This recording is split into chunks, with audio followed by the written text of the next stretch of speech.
Vale Rig FM. Hello, ladies and gentlemen. You're listening to 87.7 Vale Rig FM. Hello, and welcome to Season 2 of The Atomic Fridge. You're joined this week by me, Andrew Connell. Me, Toby. And as always, me, Joe. Our special guest this week is Professor Mark MacDonald. I'll let him introduce himself now. Hi, I'm Dr. Mark MacDonald, yeah. So I'm going to hand over to Toby now to ask some questions to Mark. So, Mark, thank you for joining us this morning. First of all, a nice one. How was your holiday? Oh, it was good, yeah. How was yours? Yeah, it was not bad. Didn't really get up to much. Slightly productive. Yeah, my daughter learned to jump. That's always quite fun. So toddlers jumping is a very cute thing. So she can jump now. So for the listeners that don't know Mark is the head of undergraduate studies at Lancaster University for the mathematics department. Right, yeah. And he teaches linear algebra, and your field of study... What's your field of study, Mark? It's, linear algebraic groups. It's some sort of pure mathematics. So what we'll do, we'll dig right in then. If you can remember, what was your initial inspiration for studying maths?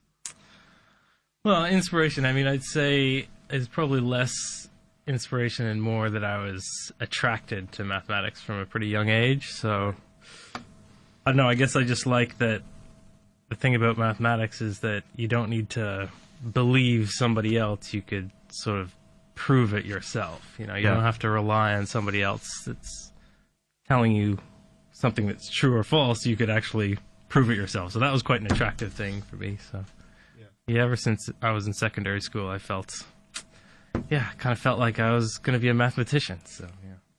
So if you didn't, suppose in some alternate universe you didn't have that attraction to maths, do you reckon there's another subject that you possibly would have gone into? Possibly?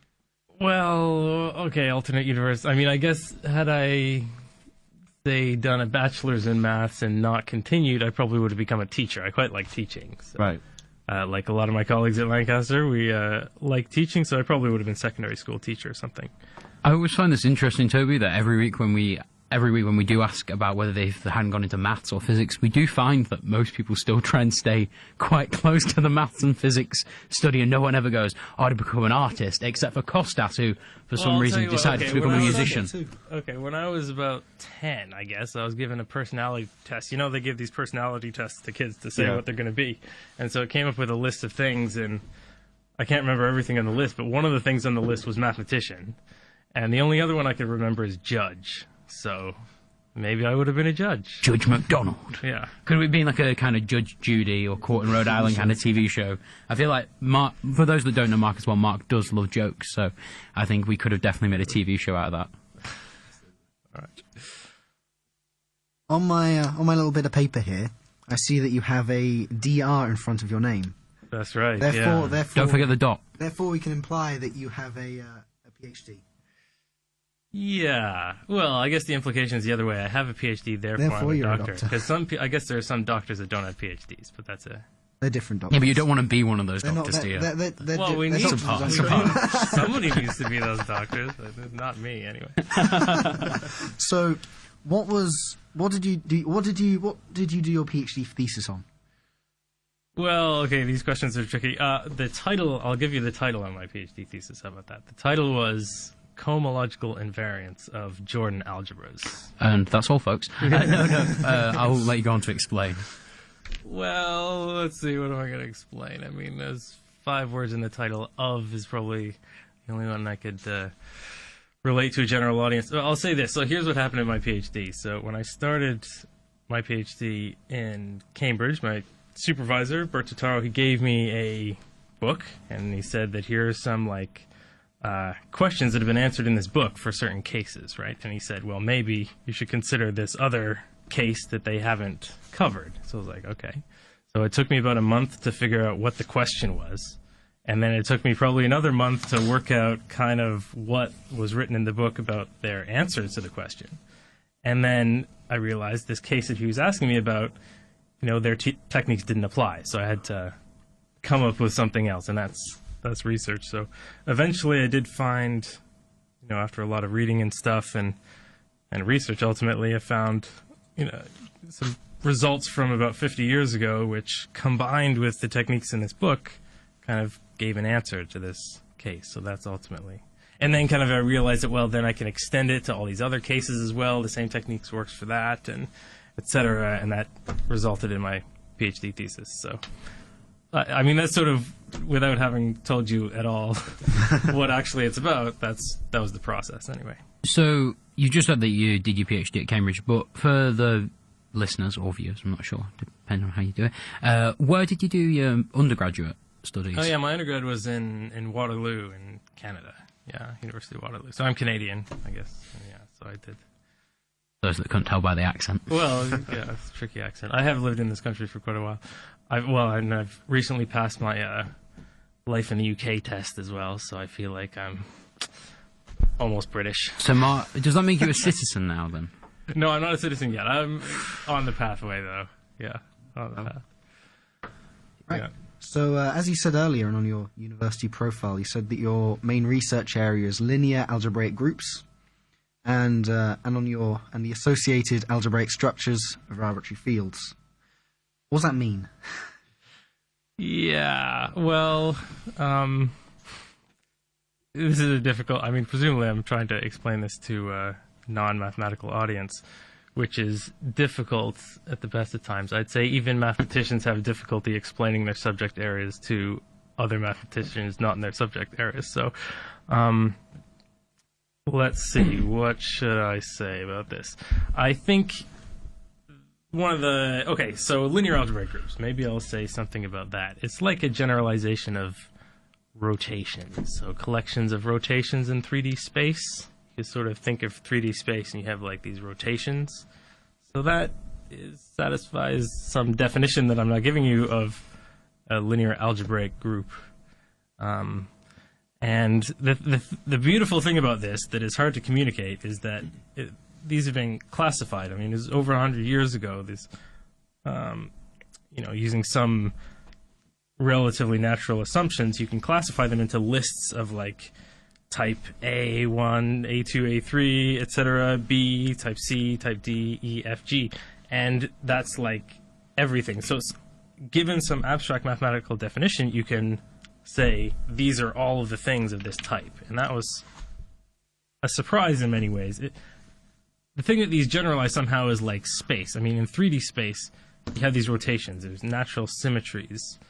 And the thing that these other, what are called algebraic groups, sort of, you're supposed to think of them as, is collections of symmetries for higher dimensional spaces. So it's sort of hard to explain, but I think that this subject, I mean, maybe I'll say it like this. It's very difficult to communicate the beauty of higher mathematics. It's like if you were to try and explain to somebody how a French poem is beautiful without them knowing French. You know, I mean, you could translate it, but somehow something's lost. So there's a language barrier is what I'm saying. I think the mathematical language is difficult to learn. So, Do you think that this difficulty to explain these higher mathematic concepts to people who don't speak mathematics in effect, do you think that limits the appeal to children who are choosing what they want to do with their life? And say you have other STEM subjects like physics and chemistry and biology, and you can take the most complicated ideas and explain them to them simply and in a way that will excite them, whereas with mathematics that's a bit more difficult. Yeah, that's right. I mean, I think some areas of mathematics can be explained to a relatively general audience, but in terms of research level, the vast majority of it is just completely, it's inaccessible because of the language. I mean, because really the mathematical language is built, it's so heavy. I mean, you'll have found that you have been taking mathematical courses. If you try and explain what you're learning to somebody else, you're immediately faced with this language barrier. You find yourself trying to define words that do not exist in English. And that process of defining things which are built on other definitions, which are built on other definitions, just makes it very difficult. And really, it's because the objects of study in mathematics are so abstract. They're not visual. Like, I mean, like, you know, if you're studying physics or like chemistry or biology, it's like you're studying actual things. It's like, yes, this is a cell, that's a star. You know, they're things that you can like relate to and visualize.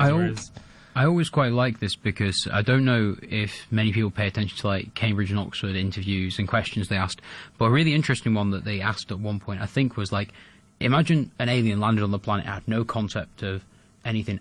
Like, how would you explain one to them? And it was like, how would you explain the abstract concept of counting?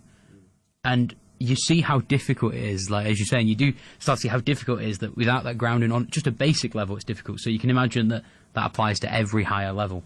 Yeah, that's right. Yeah. So, and I mean, yeah, you're right in terms of possibly makes it less attractive when people are choosing, you know, kids are choosing subjects, choosing what they want to go into. But I would say that, you know, it's not clear the future workforce, what is going to be important, what's going to be desirable skills to have. But I think having numerate skills, problem solving, logical thinking, these are the kinds of things that one learns at an undergraduate level in mathematics, and I think they're valuable for the future, so worth pursuing. Yeah. Just to be clear, the Atomic Fridge does not endorse mathematics as a subject of choice. We do like it, though. We don't endorse any subject as a subject of choice, but there are many subjects which we vehemently oppose as a subject of choice. Well, I would. Am I allowed to endorse mathematics? I would endorse mathematics. Yeah, you can. Yeah, you can endorse whatever you want. Just, we don't want our imaginary lawyers to get angry. Oh, okay, right. Yeah, we've got a certain interview basis, and we want to keep people coming on, and we don't want, you know, when we go and ask a chemistry lecture to come on, they go, no, you're a maths show, so we need to keep everyone sweet. All right, fair enough. But to be fair, you were all in my linear algebra lecture last term, so we can neither confirm nor deny. Okay. So, Mark, on a bit of a lighter note, are you, as an avid listener of the show, obviously, someone who listens every week, you must be aware of the nursery rhyme that was created in your honour. By a certain unnamed maths PhD student. We'll call him S. Dewar. Do you think, is that too obvious? That's too obvious. Say Sean D. Sean D. We'll go with Sean D. Who wish to remain anonymous.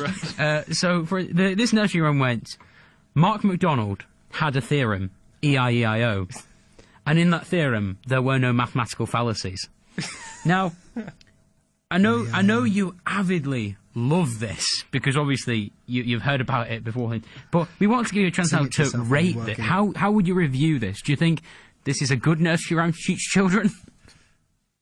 I'm not sure about the use of the word fallacy. It doesn't quite flow very well, does it? But I'd say the principle behind it is quite nice. I like the idea. Yeah. Well, we will tell our anonymous PhD student about it. We'll give you some time to think on it now, and by the end of the show, we might come back to you and ask for an improved version of this nursery rhyme. Perhaps another verse. So yeah, we'll move on now, but that gives you some time to think noise and does keep the the viewers theorem listening. Yeah. What noise does a theorem make? Well, you need that with a here and a there. Oh, yes, of course, with a... Oh, okay. Think here so and a think we're going to there. find out what noise a theorem makes from Mark later in the show. Now we'll move back to some more serious areas to talk about. I'll hand over to Joe and Toby. Right, so we know that you're the head of undergraduate studies for mathematics. Mm-hmm. I'm sure there are lots of students at various levels who'd be interested in what you have to say. What's your advice to people who are thinking of studying maths at university, perhaps on an undergraduate level, people who are thinking of doing a master's and people who are thinking of doing a PhD?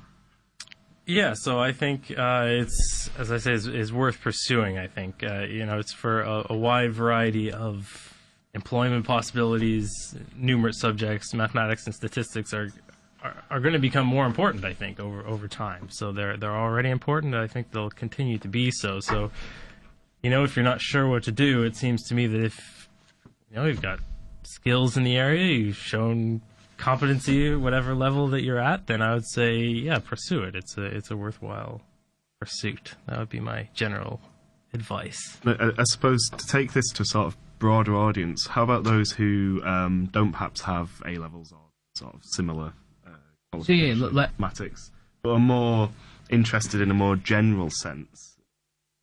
What could you... Because previously we've talked about how hard it is to describe mathematics to somebody who does not do mathematics. what would you say to somebody who's perhaps interested in starting but is so swamped by just everything, basically? Yeah, that's right. I mean, it's hard. I think it's hard to learn on your own. I mean, just like any language, it would be difficult to learn a language just completely isolated just by, say, reading or watching videos or something. You have to speak and write. Well,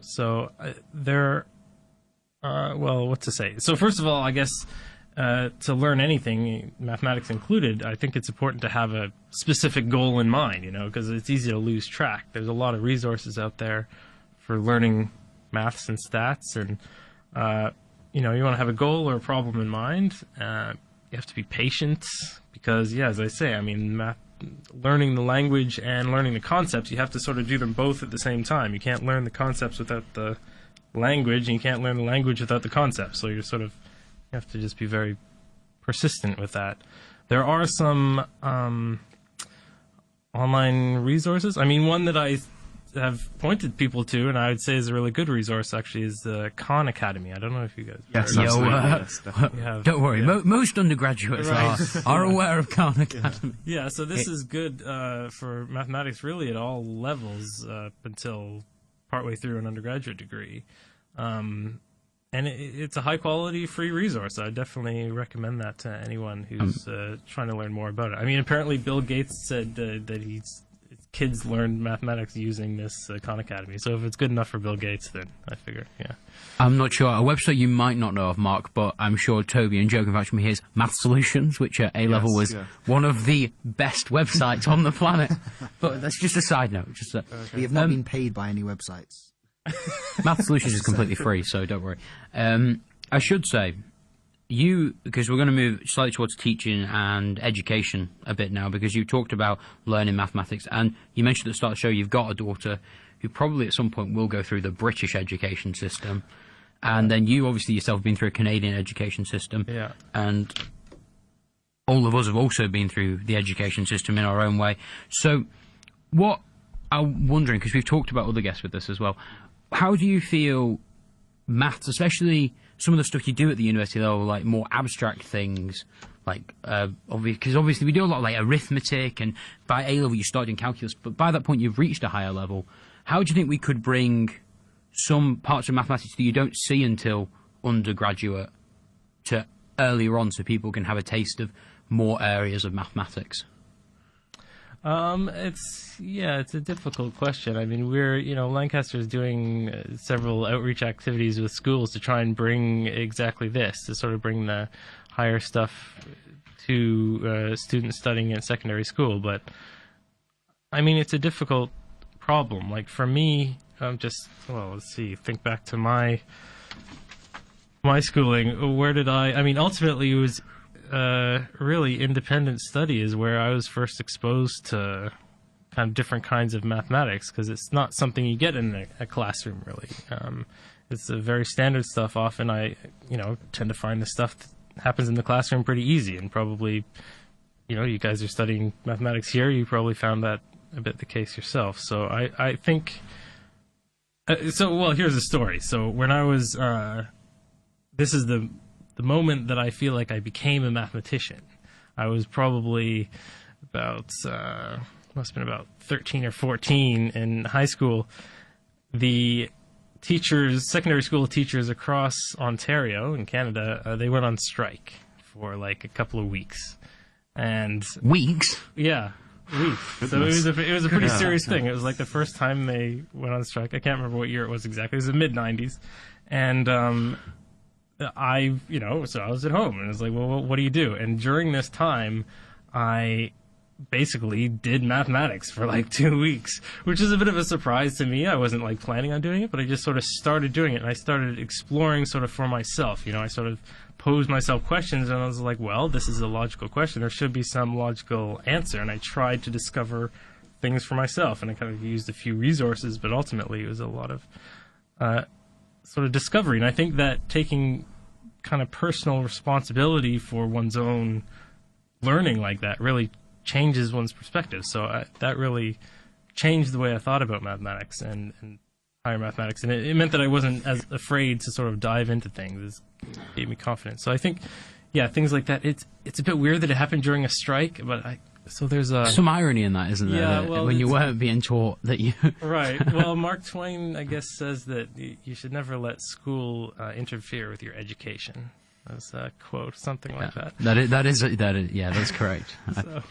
No politics here, though. We have nothing to say no, I mean, on any agenda. It just happened for me that was what spurred me on. And I mean, then when I came back to school after the strike ended, the teachers were like supportive. They were really interested, and they kind of egged me on, which is really great. So, but I think sometimes you need that independent study time to really find inspiration, I suppose. It's fascinating that they had the motivation to do that at that age as well. Yeah, I can imagine most other kids probably wouldn't be as interested. TV, ice cream. Yeah, I can imagine quite a lot of other things.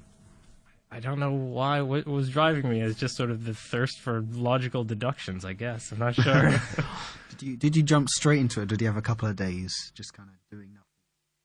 I can't remember, but it was probably a couple of days when I realized, nothing's really going on. Maybe I should, Mark, I imagine, is very similar to me, where after a couple of days of doing nothing, your brain starts to... Yeah, I need something. I actually have quite a similar, not as good, because I was obviously quite a lot older, but over the summer, after 2 or 3 days of doing nothing, I just went, oh, you know what, I'm going to just start learning to program.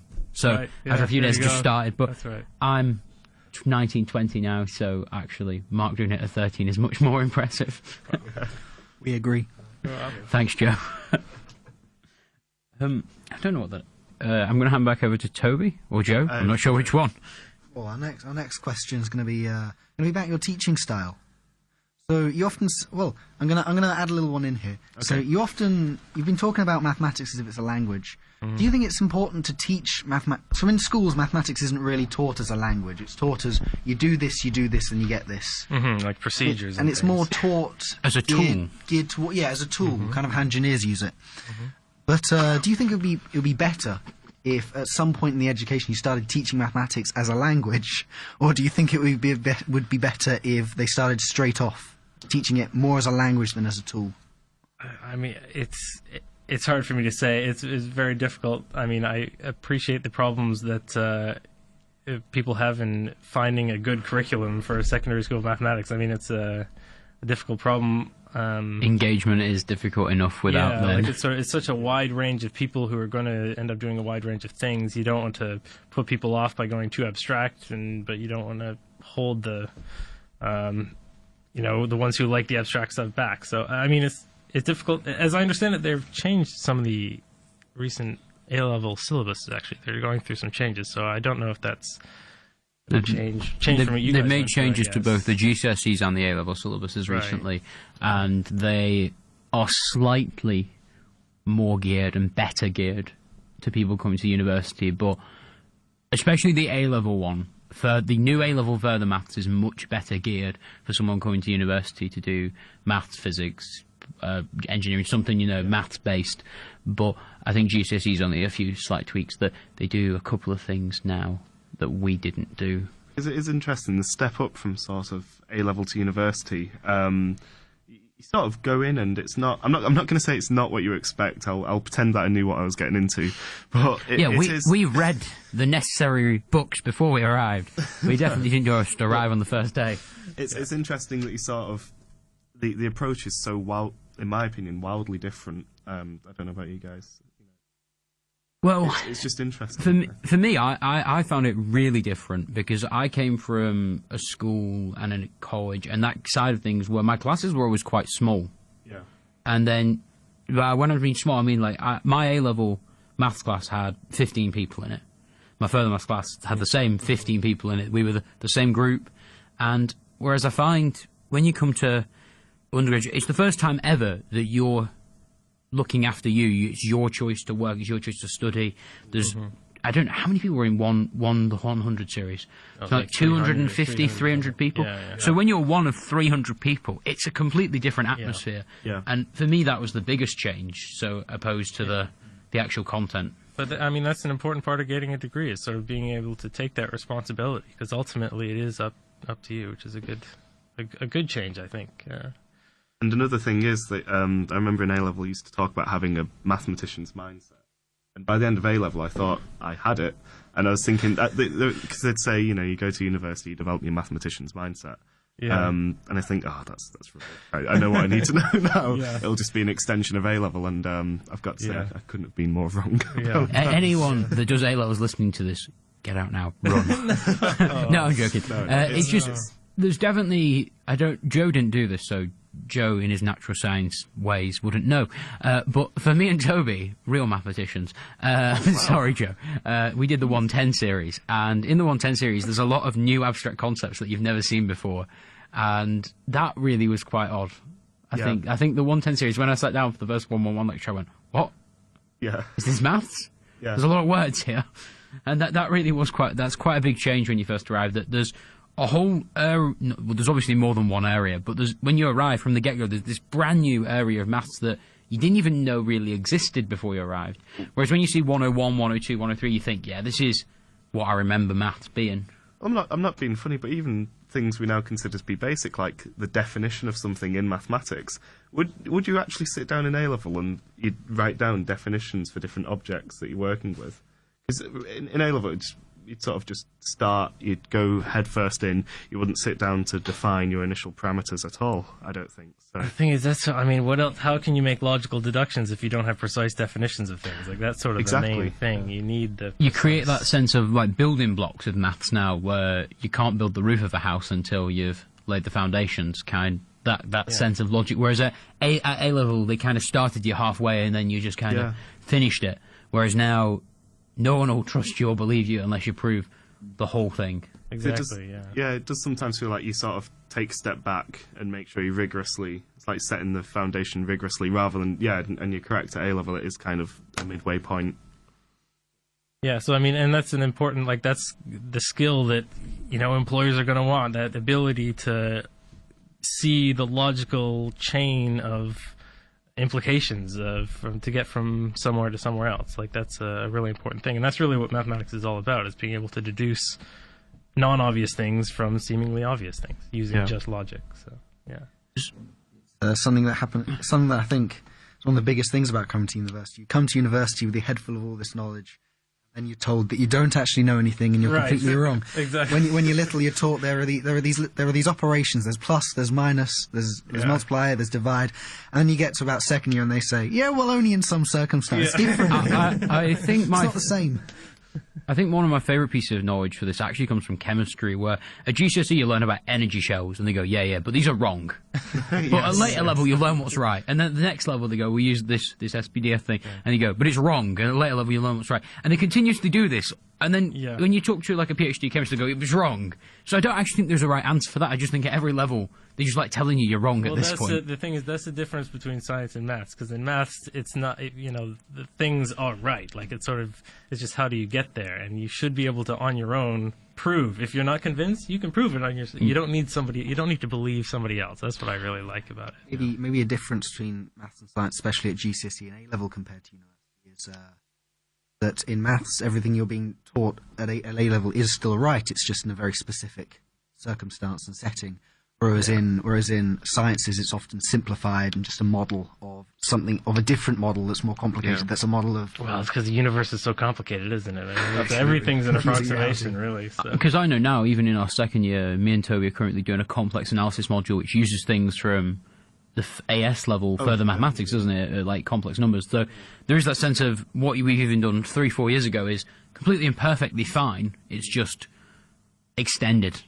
I think it says something that rather than approach it and go, I've done this in A-level, I approach it and go, so what's different this time? They're showing me this for a reason. There has to be something I'm really not getting here. What's wrong? You become a bit more sceptical, I think.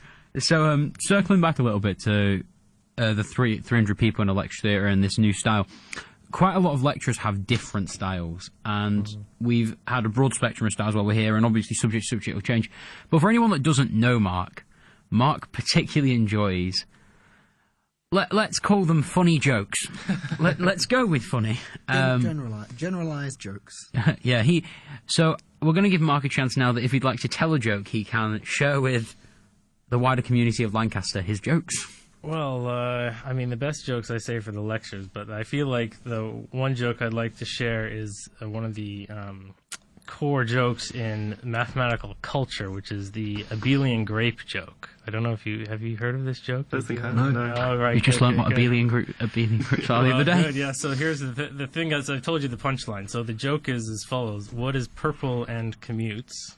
Okay, so the thing is one of these jokes that most people on Earth will have no idea what it's about. It doesn't make any sense at all unless you've done some abstract algebra, right? So it's very exclusive. So most people won't find it funny, but for the small people who do understand what the joke is about, they'll find it funny because they realize they're an exclusive club who understand it and nobody else understands. So it's a bit of an exclusivity joke. Okay, so anyway, so the joke was, what's purple and commutes? And the answer is an abelian grape.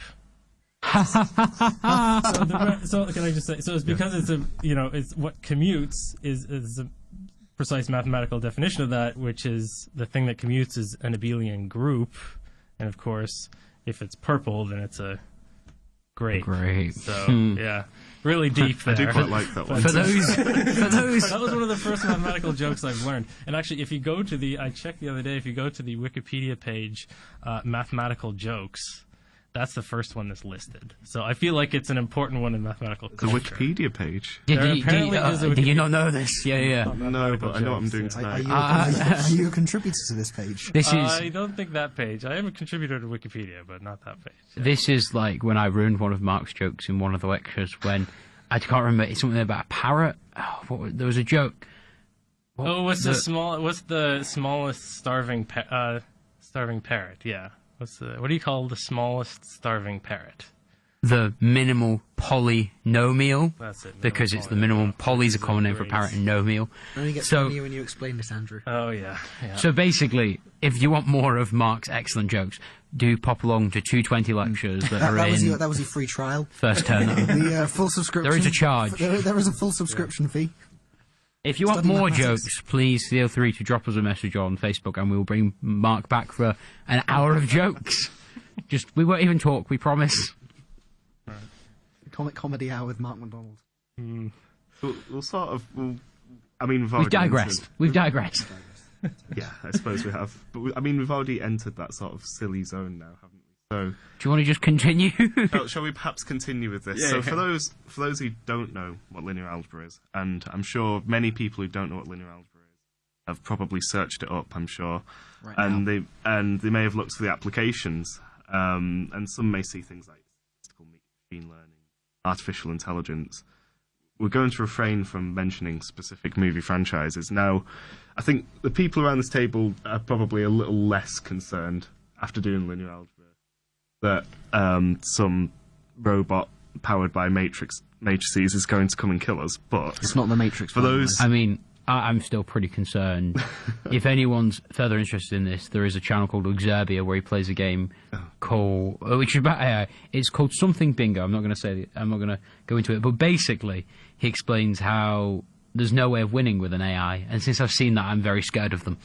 Yeah, I think it is an interesting, serious question, actually. It's sort of what is the future going to look like with artificial intelligence and machine learning? It's pretty weird that now machines are essentially learning almost like humans do. It's kind of creepy, and, what is the workforce going to look like in 10 or 20 years' time? And I think, I wouldn't say that I'm concerned, but I think that one has to be mindful of it and try and stay on top of it. And I think all the more reason to study maths and stats is, that's how, we have some modules at Lancaster that are, related to machine learning and stuff, which is in the department. Remember, guys, if you program the AI, it'll think you're its parent and it might not kill you.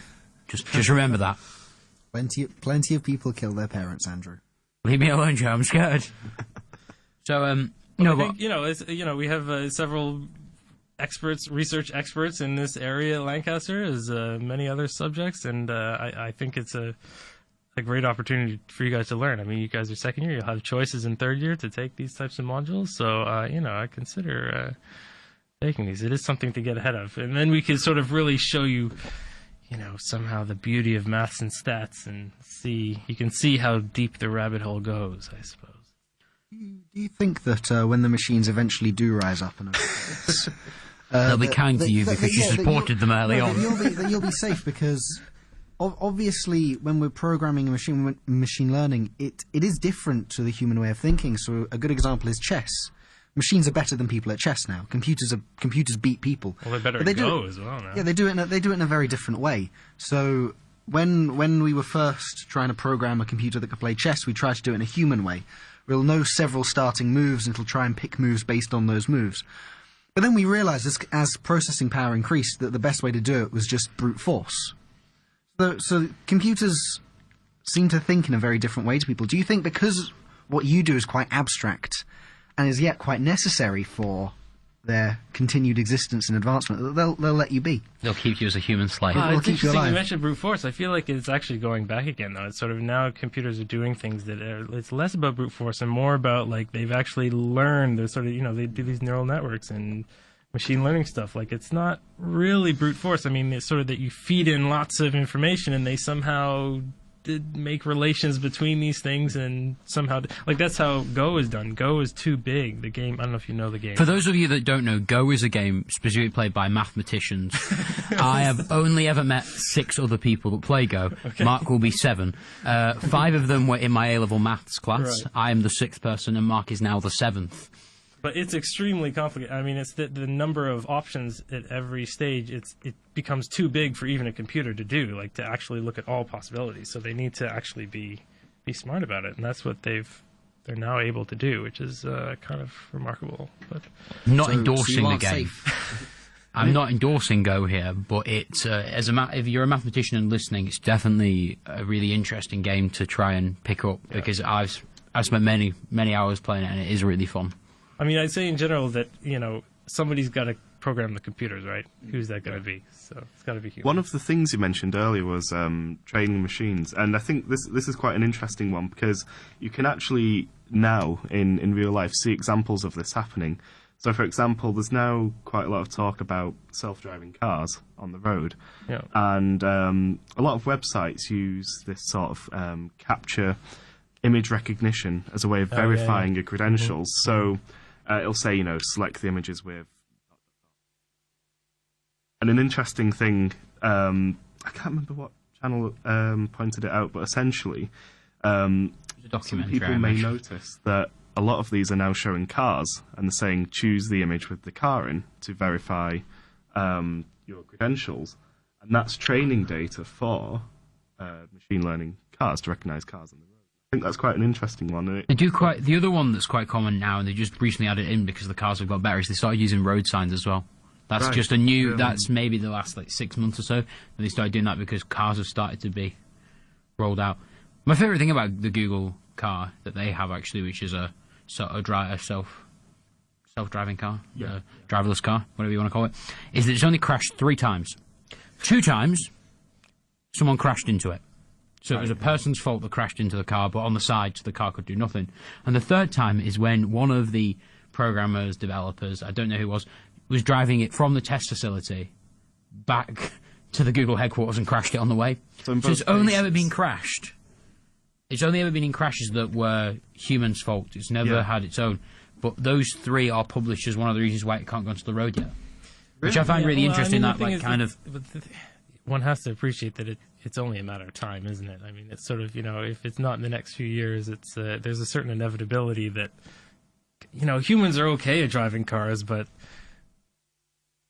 really they're not that great, right? I mean, there's sort of your attention lapses, and you have to make decisions, and computers are quicker, and I'm sure once the technology's, it's basically there, and it doesn't feel like it's that far off now, really. I'm sure everyone's seen bad examples in real life of bad driving through humans, whether it's human error or just poor negligence. I guess one of the things that's holding it back is sort of ethical questions and stuff, but about whose fault is it if there's like a death. But these are something that people have got to resolve it. There's this. I feel like there's a certain inevitability about the whole thing. So maybe there's an element of if the car is put in a situation where the only outcomes it can find is where someone dies, who's it going to pick? The person in the car or the people on the outside? I always find this really interesting, actually, because iRobot was ahead. I was just about to say. One of the things is there's kind of this. if anyone's seen iRobot, it's a good point of this, where there's two people that are about to drown, and one of them's a man and one of them's a child. And any human in that scenario would always save the child, because that's kind of a morality thing. Feels like and the right thing to do. People do. But the machine just purely looked at it and went, 60% chance of survival, 4% chance of survival, and went, I'm going to go with the higher one. That's the logical thing to do. So this is kind of morality issue of computers. That is it possible to encode morality and a conscience into a machine? Because isn't that innately human, or is that possible? And then isn't that isn't there going to be ethical discussions on that? So if you say, I've coded this so that the computer considers the child more important than the adult, a lot of people will agree with that, but there'll be a lot of people who won't. The thing is, I hate to tell you, but these decisions have already been made. Like, look at how the Facebook feed. How is that algorithm determined? This is not a human that's giving you this stuff, right? This is essentially an algorithm which is deciding what you're seeing and what you're not seeing. So where's the morality there, right? I mean, that's the... For anyone that's seen Black Mirror, you will be aware that you need at least 5 emotions for it to be moral. It's an ethical minimum for any human is 5 emotions. So just to be clear, that's what's considered conscious. It's a TV show. It's just But coming back to iRobot a little bit and science fiction, it's interesting to see that science fiction was kind of portrays what's going to happen in the future sometimes, which is like, if you think about iRobot, we're talking about this sense of how would you choose, but they also had self-driving cars in iRobot, they had a lot of things happen, and it's not the only science fiction movie, it's just, obviously, it's the one we talked about. Minority Report had a lot of good stuff in it as well. Actually, way ahead of its time. So we've kind of got this, do you think science fiction predicts, or do you think science fiction paves the way? Should we see things, because I know, that's paving, because I know for a fact that the idea of hoverboards, when it was portrayed in Back to the Future, scientists worked to make that because they saw it in there and they thought it was such a cool idea that people worked hours and hours and hours to try and see if that was possible. And there's cases like that where you see it in science fiction and these children, when they see it, then are inspired to try and make it when they're older. Yeah. But could go either way. Maybe. Hard to know. But anyway, I like science fiction. Yeah, that's what I'll Who doesn't? Yeah. Science fiction's good. There you go. Who'd have thought mathematicians would have liked science fiction? A question sort of tangentially related to this discussion on artificial intelligence and machine learning. A lot of undergraduates, if they don't go on to further study in mathematics, they'll leave and they'll go into finance or maybe security, internet security, like technological security. So we know that we're hopefully coming up to this this development of a quantum computer. Mm-hmm. However, I have been looking into this because I have to for some work I'm doing. But this bit's quite interesting. Oh, you're going to talk about non-clonable functions? No, I'm not. I'm not. Is that they've discovered an issue because of the massive increase in just the sheer power of these quantum computers, and then the intelligence they can fit upon that with this new AI and statistical machine learning. They've realized that every security protocol they have that's based on all these complicated mathematical functions will break. Everything, it won't work. It'll be useless, and then you won't have these secure communications. So what do you think for these students who study maths and then go into the go into this field with their mathematical knowledge, these mathematical functions, knowing that perhaps that sort of security has a limited... Well, I'll just have to develop something else, right? I mean, there's always something else has to be on the horizon. At the end of the day, every time humanity has met a point where there has been a limitation or we've reached a cap, they've just discovered a new way. So, Joe, wouldn't you think that's the way to go here? What I'm saying is they have discovered a new way, but for these people who've learned essentially, so they can apply it to this way. And this new way so the way they're currently looking is what you said, physical unclonable functions. Quantum realization, and where they take a physical state that can't be cloned, where it can't have another thing to create the security, which with these one-way mathematical functions aren't really suited for. So we've seen in the past us coming up with problems with machines, but that's also removed work. Yeah, I think I sort of see what you're saying. Yeah, I've said it quite badly. I mean, this is another good reason to just study mathematics. There's a certain permanence to mathematics, right? Like there's sort of, applications and stuff will change over time, but the sort of core mathematics and statistics isn't really going to change, right? It's basically that solid core stuff that you'll be able to use for other things later. So that's would be, study it at Lancaster University. It's a great place to come. Maths and stats. You're saying not stats? No, maths and stats. Oh, maths and stats. Yeah. Maths are very different. No, definitely. I had maths, well. not stats. No. Maths and stats.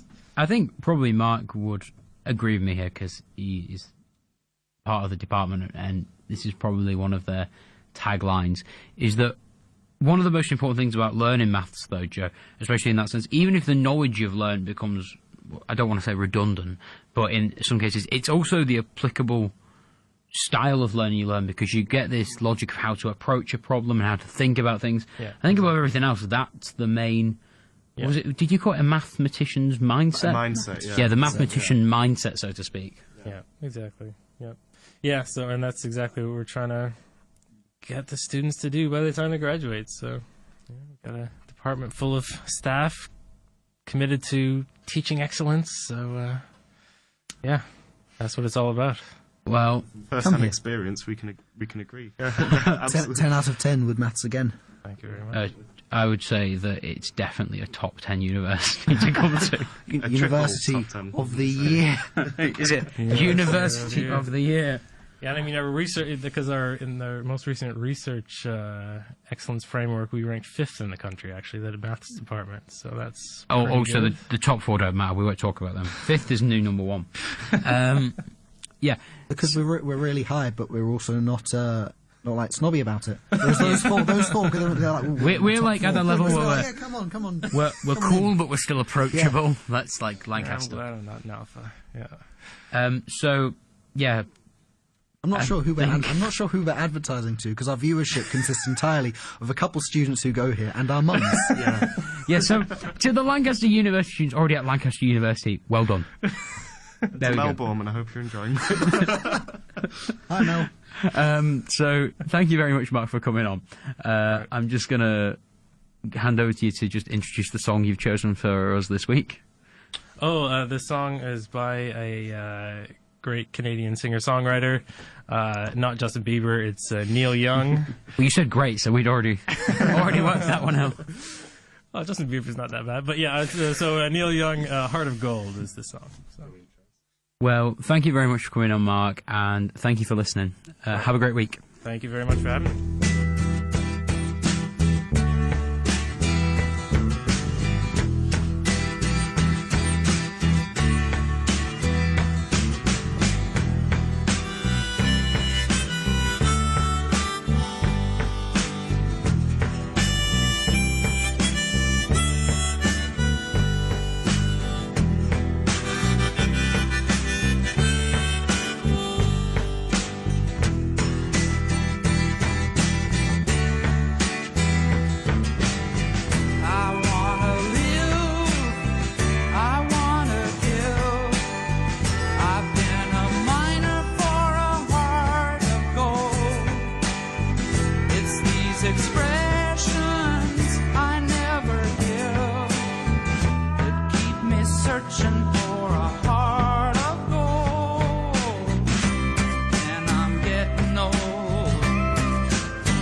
searching for a heart of gold. You keep me searching and I'm growing old. Keep me searching for a heart of gold. I've been a miner for a heart of gold.